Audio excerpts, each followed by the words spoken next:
చిత్రదశ స్వాగతం మిత్రులారా. ఈరోజు వాయిదాలో నుండి ఆంధ్ర నుండి వలస వచ్చి తెలంగాణలో సెటిల్ అయిన ఒక కుటుంబం గురించి ఆ కథ వాళ్ళ గురించి తెలుసుకుందామండి. కాకపోతే ఇందులో మనం ఊహించిన మలుపు ఒకటి ఉంటుంది. ఆయన చెబుతున్నప్పుడు నేనైతే ఇందా మాదిరి ట్విస్ట్ అసలు ఊహించలేదు మాస్టర్ అని చెప్పా. ఎప్పుడో ఒక 30 ఏళ్ల క్రితం అండి ఒక కుటుంబం వాళ్ళ ఆ కుటుంబం పెద్ద ఉద్యోగ నిమిత్తం ఆంధ్ర నుంచి తెలంగాణ వచ్చి ఇక్కడ సెటిల్ అయ్యారు. అయితే అండి వాళ్ళకి పెద్ద ఆస్తులేం లేవు.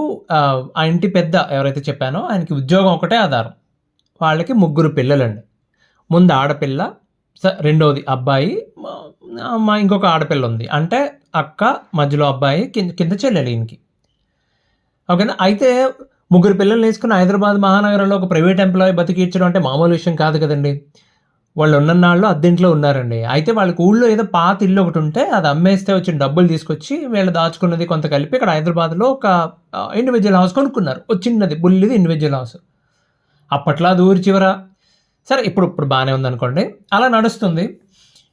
పిల్లల చదువులు అయ్యాయి. ముగ్గురు పిల్లలు ఉన్నారు కదా వాళ్ళ చదువులు అయ్యాయి. పెద్దమ్మాయికి సంబంధం రావడంతో ఏదో అప్పటిదాకా దాచుకున్న సేవింగ్స్, ఆయన ప్రావిడెంట్ ఫండ్ అంతా పెట్టి అమ్మాయికి పెళ్లి చేసేసారు.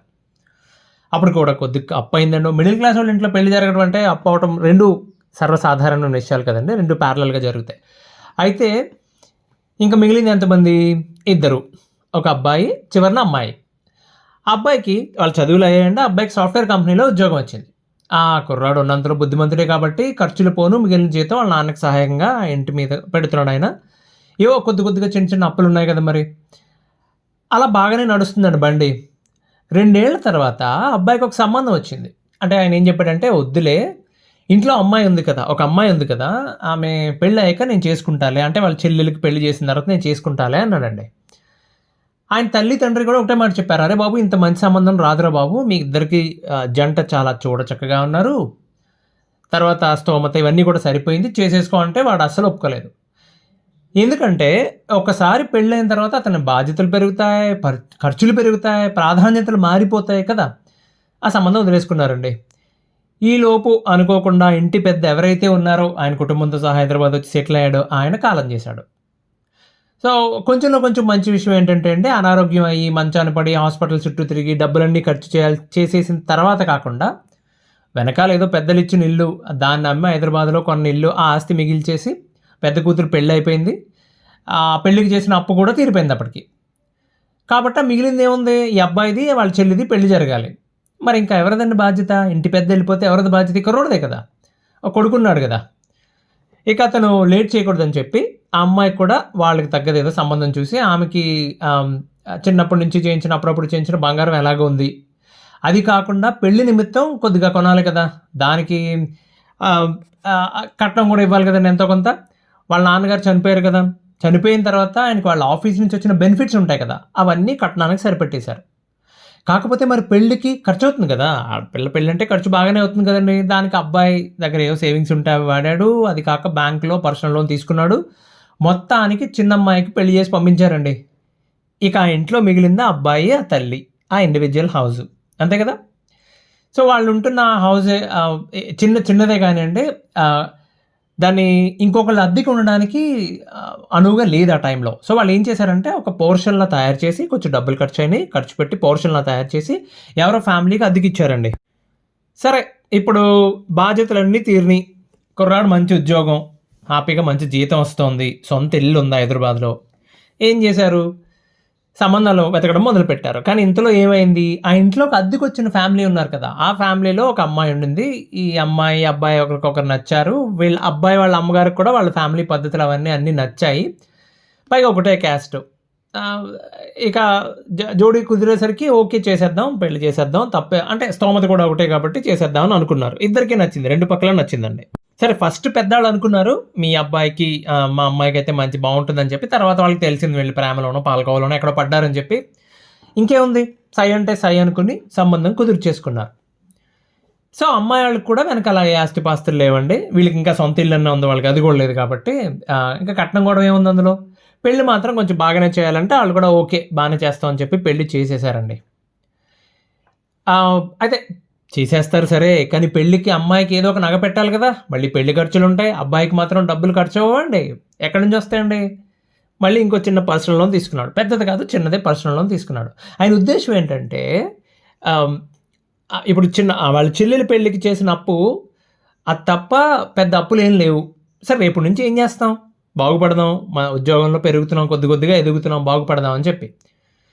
మేడ పైన పుట్టిల్లు, మేడ కింద అత్తోరిల్లు బాగానే ఉంది వీళ్ళ పని. ఓకే. అప్పుడప్పుడు మధ్య మధ్యలో పండగలకి అది వాళ్ళ ఇంటి ఆడపిల్లలు ఉంటారు కదా! వాళ్ళ అక్క, ఈ అబ్బాయికి అక్క, చెల్లెలు వాళ్ళు వస్తున్నారు, అల్లుళ్ళు వస్తున్నారు. మళ్ళీ వాళ్ళకి శ్రీమంతాలని చెప్పి, పురుళ్ళని చెప్పి నడుస్తున్నాయి. అట్లా బండి నడుస్తా ఉంది. ఒక 4 ఏళ్ళు గడిచేసరికండి ఈ అబ్బాయికి, అమ్మాయికి పెళ్లి చేసుకున్నారు కదా! సో, అక్కడ పరిస్థితి ఎలా ఉందంటే అండి, కిందేమో అమ్మాయి వాళ్ళ తల్లిదండ్రులు అద్దెకుంటున్నారు. రెంట్ ఇస్తున్నారు వాళ్ళు. పైనేమో వీళ్ళు ఉంటున్నారు. ఓకే. అంటే ఎవరు ఉంటున్నారు వీళ్ళంటే అబ్బాయి ఆమె అమ్మాయి తను భార్యాభర్తలు, ఈ కుర్రాడు వాళ్ళ తల్లి. ఓకే. వాళ్ళిద్దరి మధ్యన మెల్లిమెల్లిగా గొడవలు మొదలైనాయండి. ఒక పర్టిక్యులర్ రోజున పతాక స్థాయికి వెళ్ళిపోయి, మీ అమ్మ ఉంటే నేను ఇంట్లో ఉండనని చెప్పేసింది ఆవిడ. చాలా పెద్ద గొడవ అయిపోయింది. పెద్దల దగ్గర పంచాయతీ దగ్గరికెళ్ళింది. అంటే ఏం డిసైడ్ చేశారంటే ఆ పక్కనే ఒక అపార్ట్మెంట్ ఉంది. అందులో ఒక చిన్న గది సింగిల్ రూమ్ ఏదో ఉంది. ఆ సింగిల్ రూమ్ తీసుకొని అది రెంట్‌కి తీసుకొని అక్కడ వాళ్ళ అమ్మగారు ఉండేలాగా. ఆవిడ పనులకు కావాలంటే పని మనిషిని పెట్టుకోండి. ఒకే ఇంట్లో ఉంటూ రోజు దెబ్బలాడుకొని చచ్చే కంటే ఇది బెటర్ కదా! కొన్నాళ్ళు అలా ఉండి చూడండి అని ఎవరో సలహా ఇచ్చారు. ఈ అబ్బాయి తల్లికి కూడా ప్రాబ్లమ్ ఏం లేదని చెప్పింది ఆవిడ. బాబు నా మొహం 4 వంట సామాన్లు పడేయండి. నా మొహం నాకు పడేస్తే అది నేను వండుకొని తింటానులే వాళ్ళ ఇంటి దగ్గర. మా ఇంటి దగ్గర నేను వండుకొని తింటానులే. మీతో నాకు రోజు గొడవ ఎందుకని చెప్పి. అలా ఎలా నిర్ణయిస్తారనంటే అవన్నీ మనకు అనవసరమైన విషయం అండి. ఎందుకంటే ప్రతి గొడవ, ప్రతి ఇష్యూ కూడా యూనిక్‌గా ఉంటది. సో, వాళ్ళ మధ్యన అందరికీ ఒప్పందం కుదిరింది. అందరూ ఒప్పుకున్నారు దానికి. సో, ఎవరి దారిన వాళ్ళు విడిపోయి ఉంటామని చెప్పి. అంటే పరిస్థితి ఎలా ఉంది? మేడ పైన వాటాలో అబ్బాయి, ఈయన భార్య. కింద వాటాలో అమ్మాయి తల్లిదండ్రులు ఉంటున్నారు.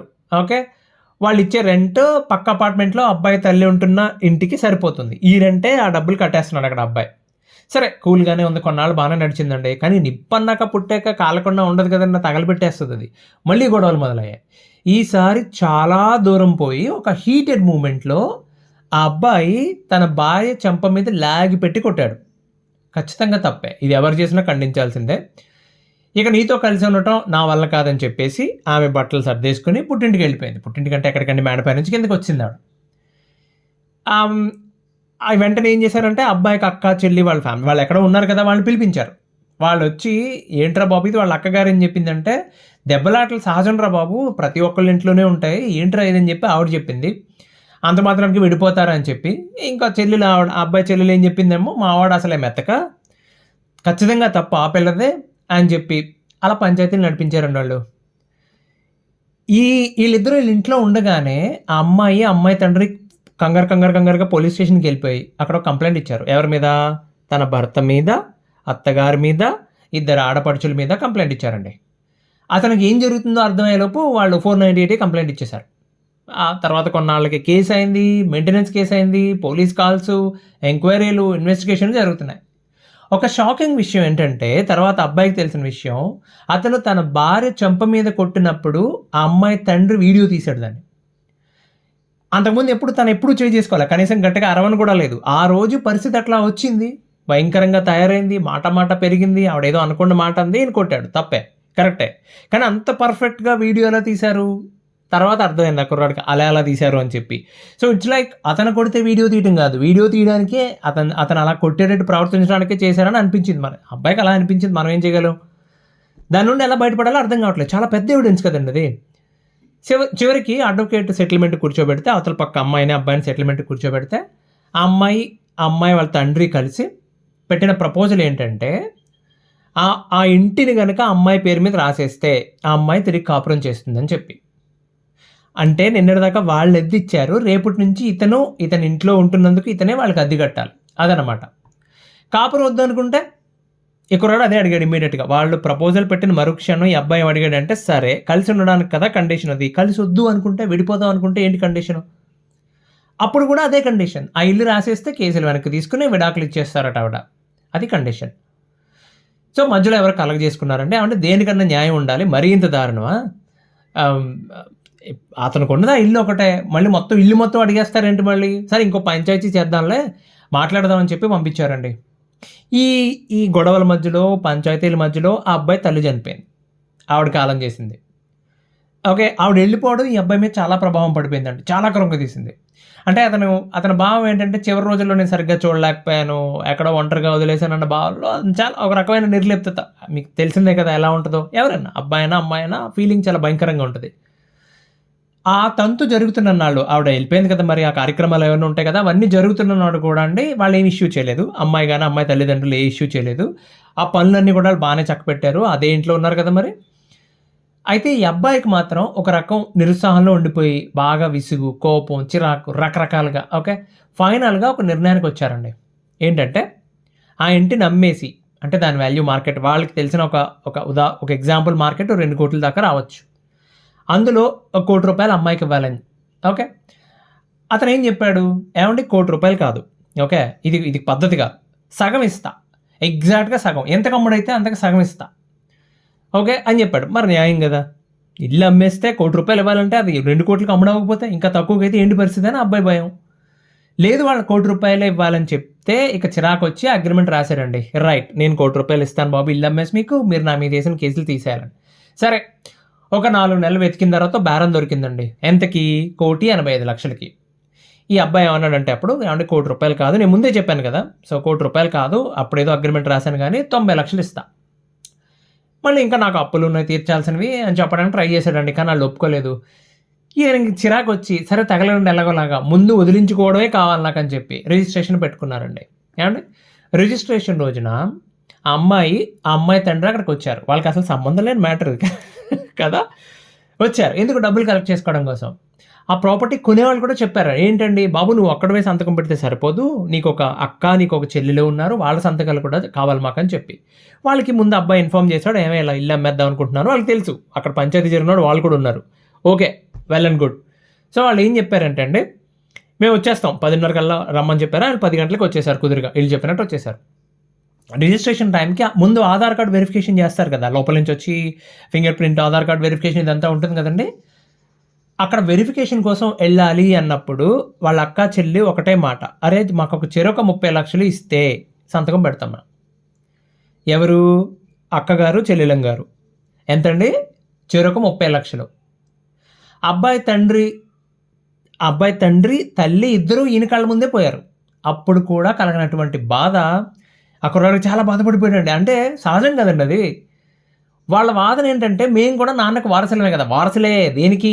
ఆస్తులు ఒక్కడికే కాదు కదా! అప్పులకి వారసులే, బాధ్యతలకి వారసులే. అవన్నీ పడకుండా ఆస్తులకి ఎక్కడి నుంచి వచ్చేస్తాయి. సరే చట్టం చెప్తుంది. చట్టం చేసినప్పుడు కూడా దాంట్లో చాలా లోపం ఉన్నట్టు అనిపిస్తా ఉంటదండి నాకు నిజంగా. ఇప్పుడు కట్నం తీసుకోవడం నేరం. కట్నం తీసుకున్నోడు ఎవడుంటున్నాడండి? ఎంత ఎంత దారుణం సరే కట్నం సంగతి పక్కన పెట్టండి సార్. ఎంత బాధ్యత ఆడపిల్లంటే ఎన్ని రకాలు చేస్తారు? నెత్తి నోరు కొట్టుకొని ముందు వెనక ఆలోచించకుండా అబ్బాయి అవే ఆలోచించి కూర్చున్నాడని చెప్పి. అసలు ఆ అబ్బాయి బుర్ర పాడైపోయింది. షాక్‌లో ఉండిపోయాడండి. ఏంటి డబ్బులిస్తేనే సంతకం పెడతామని చెప్పి వాళ్ళు ఎక్కడ చెప్పారు పైగా? వాళ్ళు ఎప్పుడు చెప్పాలి ఈ విషయం? పంచాయతీ జరిగినప్పుడు చెప్పాలి. అప్పుడు ఏమై ఉండేది ముందే చెప్పుంటే? బాబు నా ఒక్కడిదే కాదు ఇది ఆస్తి మా ముగ్గురిది. మేము ముగ్గురం పంచుకున్నాక మిగిలిన దాంట్లో నీకు ఇస్తానని చెప్పి మాట్లాడుకునేవాడు కదా అమ్మాయితో. లేదు లాస్ట్ మినిట్‌లో చెప్పారీళ్ళు. సో ఆ కుర్రాడి ఆలోచన ఒకటే. నా జీవితం మొత్తం నేను వాళ్ళ కోసమే బ్రతికాను. ఇంటికొస్తే చీర పెట్టకుండా ఎప్పుడు పంపలేదు. ఇలా మాట్లాడుతున్నారేంటి ఈళ్ళని చెప్పి అబ్బాయికి బుర్ర పని చేయలేదంటండి. సో అక్కడ మిగతా వాళ్ళు చూస్తా ఉంటారు కదా! వాళ్ళకేంటంటే రియల్ ఎస్టేట్‌లో ఉన్న వాళ్ళకి సార్ రిజిస్ట్రేషన్ ఆఫీస్‌లో రోజు కామన్ 100 చేస్తుంటాయి ఇలా అంటే, ఏం కంగారు పడకండి ఇంటికెళ్ళి బతిమాలి తీసుకురండి అని చెప్పారు. ఈ అబ్బాయి నిర్లిప్తంగా ఇంకా రెండో మాట లేదు. సరే నేను మీ డబ్బులు మీకు ఇచ్చేస్తాను. వచ్చి సంతకం పెట్టండి అని చెప్పి వాళ్ళని తీసుకొచ్చి సంతకాలు పెట్టించి చెరుకు 30 భార్యకి రూ. 1 ఇచ్చేసి పంపేసాడండి. చిన్న చిన్న ఖర్చులుంటాయి కదండీ! అవేం అయిపోవు చిన్న చిన్న ఖర్చులుంటాయి. వాటన్నిటికి బ్యాంక్ లోన్‌లు అతనికున్న అప్పులన్నీ తీర్చేసిన తర్వాత అతని ఇల్లు అమ్మేసి 1,85,00,000కి అతనికున్న అప్పులు ఈళ్ళకి పంచేసి అతని అప్పులు తీర్చేసాక ఇంకా 4,00,000 అప్పు మిగిలింది అతనికి. అదండి సంగతి. అబ్బాయికి వెనకాల ఎవరు సపోర్ట్ లేరు కదా! సపోర్ట్ లేరు అనడం కంటే నాకెవరూ లేరు సపోర్ట్ అన్న ఆ భావన వల్ల వీక్ అయిపోయాడు. రైట్. తలో పక్కన పట్టుకొని లాగారు. చేతికొచ్చిన రాళ్ళేసి కొట్టారు చుట్టూ ఉన్నోళ్ళందరూ. అంటే ఇప్పుడు బాగానే ఉన్నాడనుకోండి. మంచి ఉద్యోగం, మంచి స్థాయిలో ఉన్నారు. అది వేరే విషయం. ఇల్లు కొనుక్కున్నారు. మళ్ళీ పెళ్లి చేసుకున్నారు ఆయన. హ్యాపీగా ఉన్నారు. ఒక కొడుకు. బాగానే హ్యాపీగా ఉన్నారు.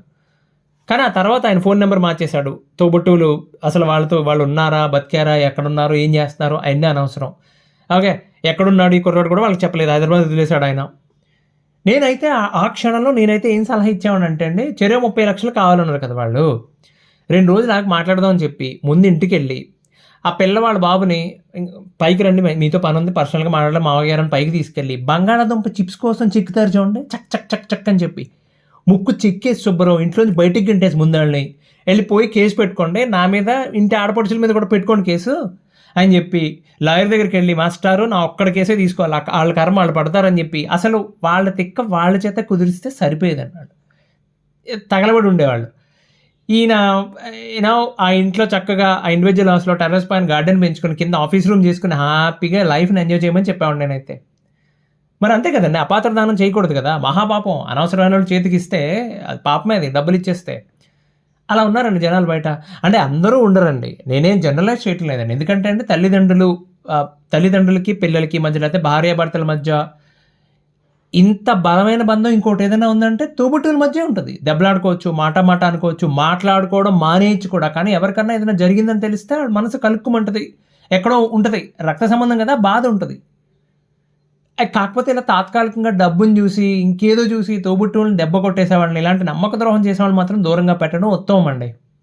అక్కడ వాళ్ళు ఇప్పుడు బాగానే ఉన్నారండి, హ్యాపీగా ఉన్నారు. బట్ చెప్తున్నా ఇట్లాంటి వాళ్ళు కూడా ఉంటారని చెప్పి. ఒక పర్టికులర్ మూమెంట్లో అతనికి ఏమనిపించిందంటే ఆ పిల్ల బయట నుండి వచ్చింది, వాళ్ళ నాన్న ఏదో చెప్తే నమ్మి ఇలా చేసింది, వీళ్ళు చిన్నప్పటి నుంచి చూస్తున్నారు కదా, వీళ్ళకంటే ఆమె బెటర్ అనిపించింది వీడికి. అఫ్కోర్స్ ఆమె రేంజ్లో ఆమె రాయిచ్చి కొట్టింది అనుకోండి, అది వేరే విషయం. అదండి సంగతి. ఇంకో మంచి విషయంతో మళ్ళీ కలుద్దాం. అంతవరకు ధన్యవాదాలు.